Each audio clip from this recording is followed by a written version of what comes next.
சற்று முன் கிடைக்கப்பெற்ற மிக மிக முக்கியமான செய்தி ஒன்று வெளியாகி உள்ளது.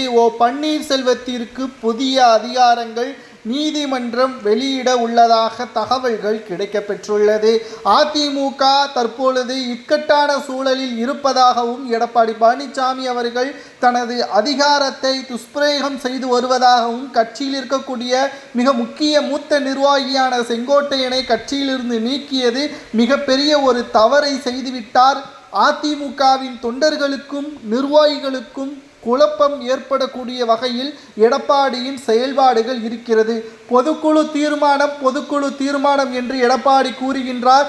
பொதுக்குழுவில் யார் தீர்மானத்தை நிறைவேற்றினால் மாவட்ட செயலாளர்கள் 45 பேர் பன்னீர்செல்வத்திற்கும் சசிகலாவிற்கும் ஆதரவாக கருத்துக்களை பதிவு செய்தார்கள்.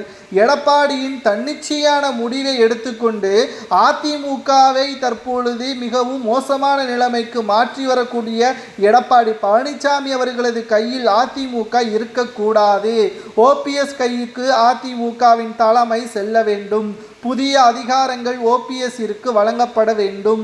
நீதிமன்றத்தை நாட உள்ள போகிறார்களா? திமுகவிற்கு எதிராக தமிழகத்தில் ஆட்சியை அதிமுக அமைய வேண்டும் என்றால் எடப்பாடி பழனிசாமி அவர்களுக்கு எதிராக நீதிமன்றத்திடம் முறையிடுவதற்கு அதிமுகவின் நிர்வாகிகள் முன்வந்திருப்பதாகவும் நீதிமன்றம்தான் ஓபிஎஸ்ஸிற்கு சாதகமான தீர்ப்பை வழங்க வேண்டும்.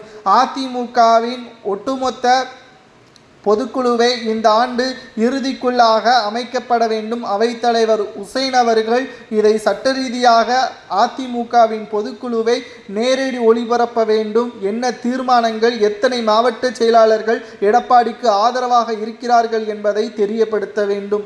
அப்பொழுதுதான் எடப்பாடி பழனிசாமி பக்கம் நியாயம் இருக்கிறதா அல்லது பன்னீர்செல்வத்திற்கு பக்கம் நியாயம் இருக்கிறதா என்பது தெரிய வரும்.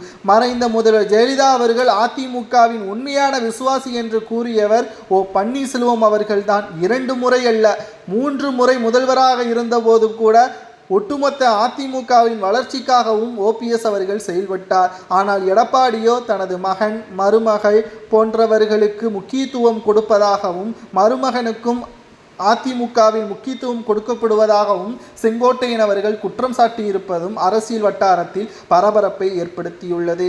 அதிமுகவின் உண்மையான தொண்டர்கள் கூறுங்கள், ஓபிஎஸ்ஸிற்கு புதிய அதிகாரங்கள் வழங்கலாமா வேண்டாமா என்பதை கமெண்ட் வாயிலாக தெரிவிங்கள்.